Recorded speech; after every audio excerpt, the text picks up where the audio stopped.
What up, YouTube? It's Two Fat Guys Pull Us, and before we get to our video, we wanted to let you know about our milestone giveaway for 1,000 subscribers. That's right.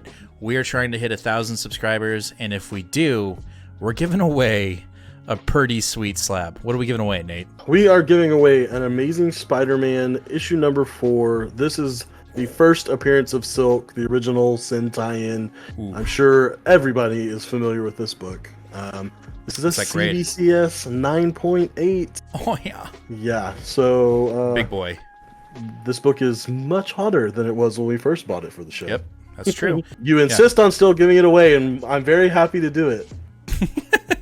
You can tell that he is not. But anyway, we are giving this away when we hit 1,000 subscribers. Kick-ass, key issue, first appearance of Silk, is someone's going to win this book. So go ahead, hit that subscribe button, and let's get to the video, shall we? Hey, Nate, guess what they're celebrating in Canada right now? Not Thanksgiving. Right, because their Thanksgiving was in October. Bunch of freaking weirdos. Totally. Sorry, Patty. What do you know what they eat on Thanksgiving Day in Canada? I don't know, like the Canadian goose or something like that. Poutine. Poutine? Yeah. What is that? The French fries with gravy and like cheese curds. It's really good. Oh, I don't know about that. I think I could trade that in for a turkey for sure. Like potatoes, gravy. Be good, but a deep fried turkey, maybe. That's it. I don't. Any of the rest of the turkey, stuffed turkey, you can take that home. I don't want that. Did you just diss like the best It's not celebration? The best. It's the weakest of all American holidays. I'm not talking about holidays. You're dissing turkey. Yeah, it sucks. It's awful. What do you eat on Thanksgiving? Fucking ramen noodles or something. God damn it! Oh my. Let's start the show. Mashed potatoes. Mac and cheese. What up, YouTube? It's Two Fat Guys Pull Us, and we've got another new comic book holiday video for you. And it's a decent sized one. It's not like the one that's coming. We keep on teasing December 1st. That one was too much. That's a big boy. That's why we keep on talking about it. But this week is good. I think we got some decent books. I think we're gonna be not so pleasantly surprised at some of the artists, but we'll get there when we get there. So let's get to the show. Yeah, actually. So we're going to kick off the show with our X-Men books, and that's X-Men issue number 5 from Gary Jerry, Pena, Carlos, and Argentinha. I can't say that name. Either way, we get a Pepe Larraz cover, but we get no Pepe interiors, and we have 2 interior artists in this book. We have Pena and Carlos. So I don't know what that means. You know, I'm just now warming up to Pena because I think he does a very good job of imitating Pepe Larraz's style. So now we're throwing in another artist. I just don't know, man. I just don't know. Yeah, and it seems like this rhythm is going to continue. Issue 6 and 7 have Pepe, then 8 we're back to Pena again. So, well, let's see where Gary Jerry takes it, and we'll just have to go from there. But, you know, I think we may lose Apocalypse, or not Apocalypse. I think we may lose Cyclops in this issue. I'm just going to throw that out there right now. Lose him, or is he going to turn into Captain Krakoa? Ooh, you know what? Okay. There you go. You probably did. You probably got it there. All right, next. Oh, Cyclops disappears. All of a sudden, there's a new character, Captain Krakoa, but you don't see his eyes ever. Oh, I wonder who it could be. Anyway, next up we have Wolverine issue 18.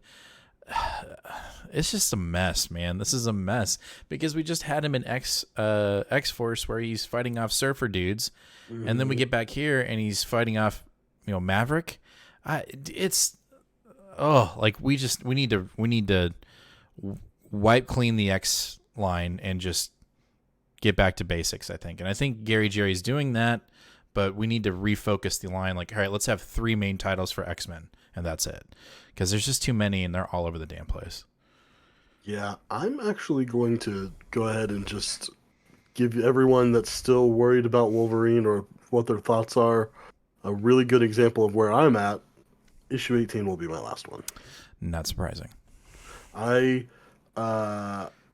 cannot explain how like steep a drop my enthusiasm for any mutant books has been, Mm-hmm. especially ones without a central strong identity like New Mutants has. New Mutants is not Yeah. going anywhere, but Right. Wolverine. And It's that's what sucks is because like I really like Benjamin Percy. I really like these. What is it? I don't remember which Adams brother is doing the Adam Kubert or mm-hmm. Oh. I don't know. Doesn't matter. I like the covers, but no, I'm out. Yep. All right. After that, we've got Black Panther issue number 1 from John Ridley. Yep. Um, Now, I have not read the previous issue where we established, Wakanda in space. Hmm. I will say these Alex Ross covers are freaking gorgeous. Yes. I want to get into Black Panther, and I'm going to give it issue 1. We'll see where it goes. Yep. Issue one is the only one I've Committed to. committed to, but I do like Mon Cabal on the interiors. That does make me happy. So. All right. Well, let's see what happens. All right. After that, we've got the Death of Doctor Strange issue 3. The three mothers showed up in the previous issue. Our tie-ins to Death of Doctor Strange have been surprisingly good.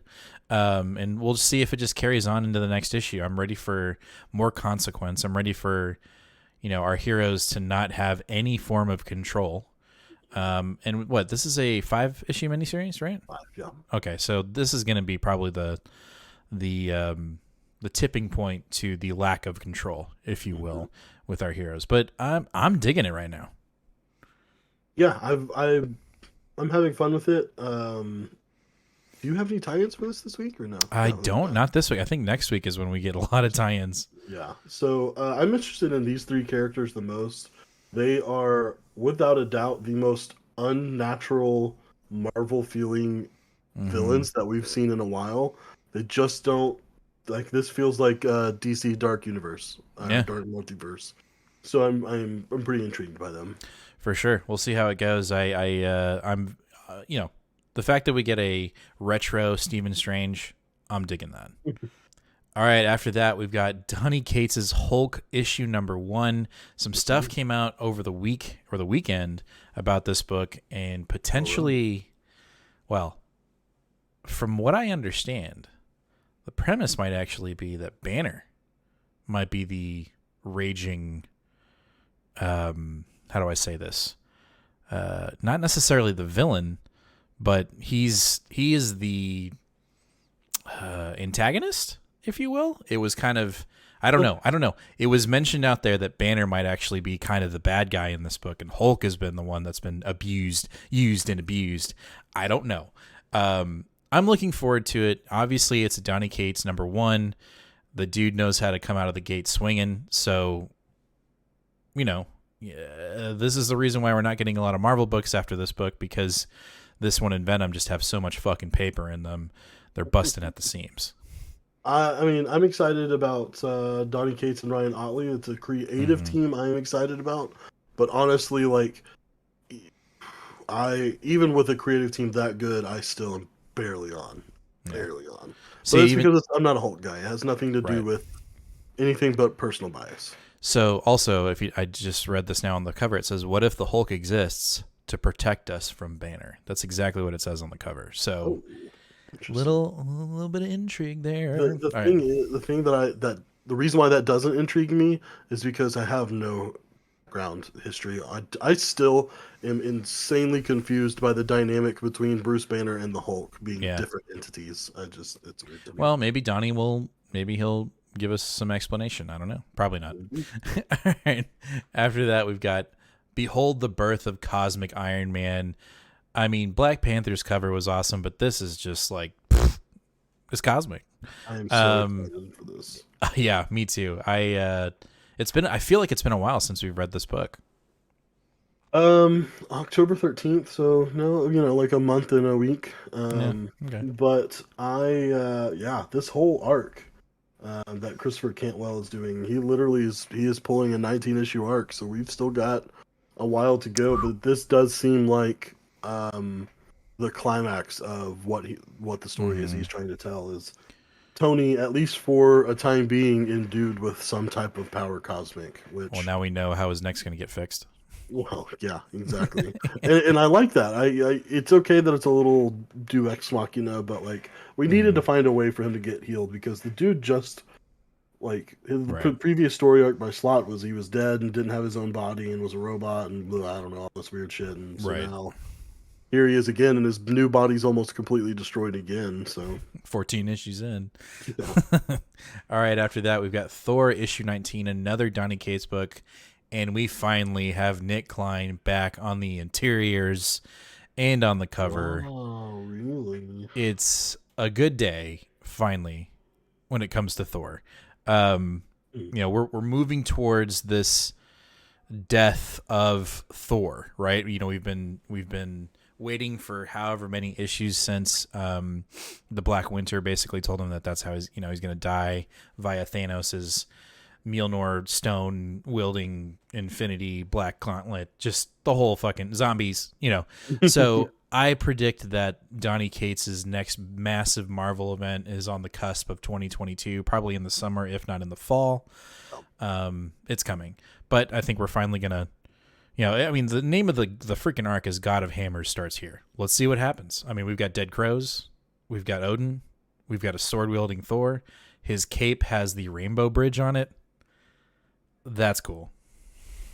Yeah, and it looks like Nick Klein is going to be doing the art on this entire series. So Thank at least we God. get 5 straight issues of Nick Klein before. I can take that. I'll drink that all day. I think after this, we're jumping into our DCs with Detective Comics issue 1045, open wide. Say, we are still dealing with fucking, what is it called? Vile. Vile. I'm ready. I'm ready for it to be over. And this is a Fear State tie-in. And if it's not Tom Taylor, not that Tamaki's not doing a great job. I think she is. It's just like I'm over the Fear State. Like I'm ready to move on. I'm ready to move on, which is why I'm very excited actually about the backup story here.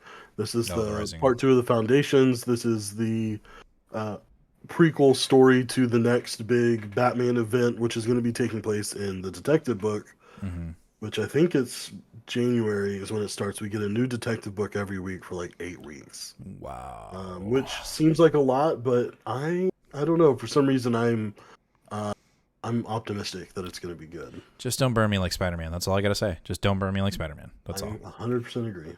All right. After that, we've got Flash 776. We were off this run, but we didn't drop any issues, and now we're back on it because we've got this mystery spear, hellbred. I forget what you call it, the technical term for the spear, that has fallen from the cosmos, and Dr. Fate has realized that Wally West is the key to saving something.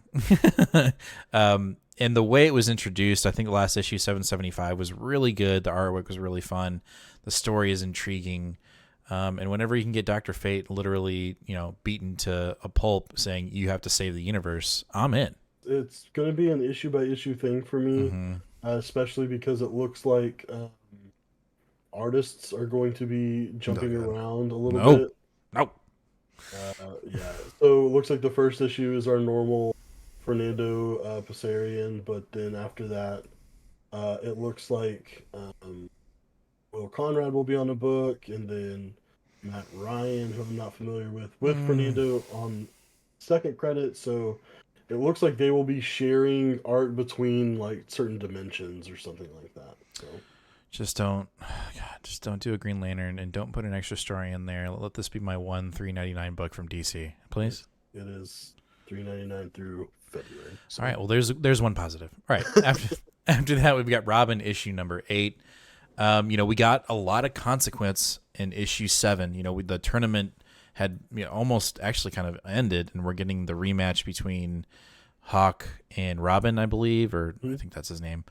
I hope that narrative continues. I hope that movement continues, and we just get more action and more deposition that moves the plot forward. And when are we going to get Alfred back? Just when are we going to resurrect Alfred? I genuinely am not sure if that's going to happen. Yeah, it's going to happen. We'll see. All right, after that, we've got DC versus Vampires, issue number 2. I'm picking this up. You are not. This is an issue by issue basis. If issue 2 does not.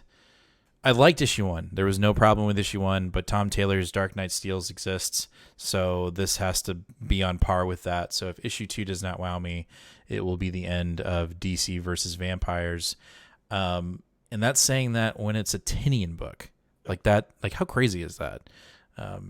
So hopefully, Batman kind of looks like Wolverine on this cover, but Batman, if he's not swinging that axe and chopping some heads, it might get dropped. Speaking of other DC books that may be dropped in issue 2s is Task Force Z. This is the book that feels more like a Suicide Squad book than the actual Suicide Squad book. And so again, Rosenberg has an issue 2 to sway me into getting issue 3.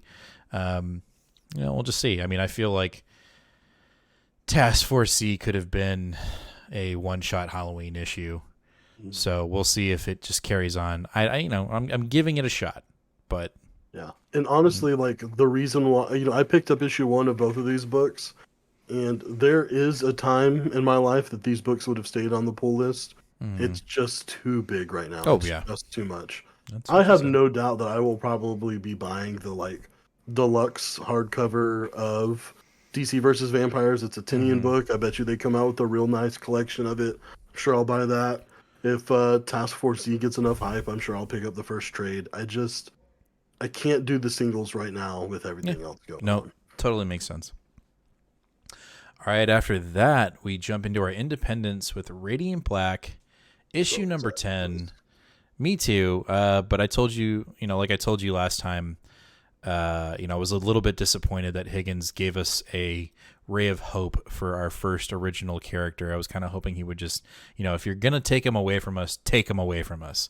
And the last issue, our Radiant Black character decided that he was going to save his friend. And now, the robot said it's inevitable you're going to lose. We may still get that. And if that's the case, then I'm going to be happy. But I just have a feeling Higgins is going to, just bring him back. And I kind of want it to be as brutal as he, first approached it, which was, it's over. New guy. Let's go. I don't think this issue will give us any more concrete answers on what's going on with Nathan. Okay. I think that this entire thing is going to be a I don't know. I don't want to say necessarily a wordy issue, but it's going to have a lot of explanation, I think, about the lore behind Radiant Black. Just the first 2 sentences of its description says, "Welcome to existence, an unimaginable infinity beyond space and time. Marshall is trapped there, but how, and can he make it out alive?" Okay. And so I think we're going to find out a lot about this voice that talks to the Radiants and stuff like that. I'm about it. All right. After that, we've got from Boom Studios, House of Slaughter, issue number 2. Issue 1, it was okay. Issue 1 was not as blow my socks off as I wanted it to be. But I have no doubts that this is going to be a great book. This is not on any sort of issue by issue hiatus. I think it'd probably have to have 10 or 15 horrible issues for me to drop it. So wow. Is Tinian, does he have a co-writer on this? Yes. Brumbaugh, Tate Brumbaugh is the co-writer on this, and I think he has said from the get-go that he will only be involved with the heavy-duty writing for the first arc or 2, and then after that, Brumbaugh will be 100% on the book. Okay. And he'll just be over it as a producer, executive producer, editor, and so editor. Right. Yeah. And I'm okay with that. I'm totally okay with that because I don't think Tinian has to write this particular story in order for it to be good, especially if they're doing like a little "hey, get under my wing" sort of thing. But you also still have I don't know how long he's supposed to be here, but Werther Deledra, the artist for for Something That's Killing the Children, is still doing the art, but eventually art is supposed to be taken over by try to go forward to see if it's here. I can't remember his name, but it's the artist that did the Autumnal that I talked about month ago. I vaguely remember that. And his art was really good, so I'm excited for him to be on the book. All right. All right. Chris Sheehan. Oh, gotcha. All right, after that, we've got our last book of the night, and that is The Rush, issue number 2 from Vault Comics. I reluctantly picked up issue 2 because I'm hoping we are just going to get to the meat and potatoes of this book. Mm-hmm. I know that you wouldn't be disappointed if we weren't, but I'm hoping we will. This is on notice, just like my DC books. For sure. So this is one book that is I'm breaking my own rules on, and essentially I have pre-ordered, even though story-wise I enjoyed it more than you did, but it still would probably be on a probationary period for me. I've actually pre-ordered all issues available because Martin Simmons is continuing to do the Cut B covers for all of these, and they are stupid good. They are so amazing. It's just this very like cerebral, haunted sort of like I don't know, like nihilist, minimalist, I don't know, frozen landscape looking things. Like this one is a two-headed deer standing atop a mountain that's covered in snow with a bloody handprint, and it's just like wow, it just look amazing. The one after that is a mountain ravine with a guy fishing in a river with a small cabin behind him, but the river is blood.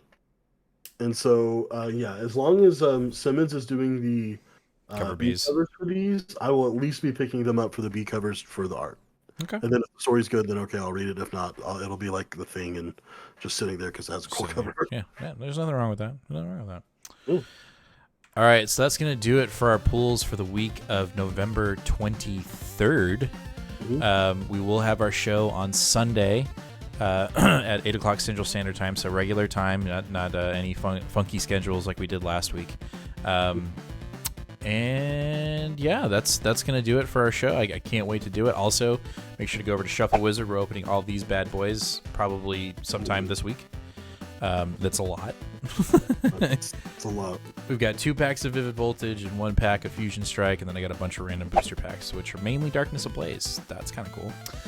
So we're on the hunt for multiple awesome cards. So make sure to go over to Shuffle Wizard, hit that subscribe button, hit that bell, and as always, hit that subscribe button, hit that bell for 2 Fat Guys Pull List. Give us a like because we like to see it.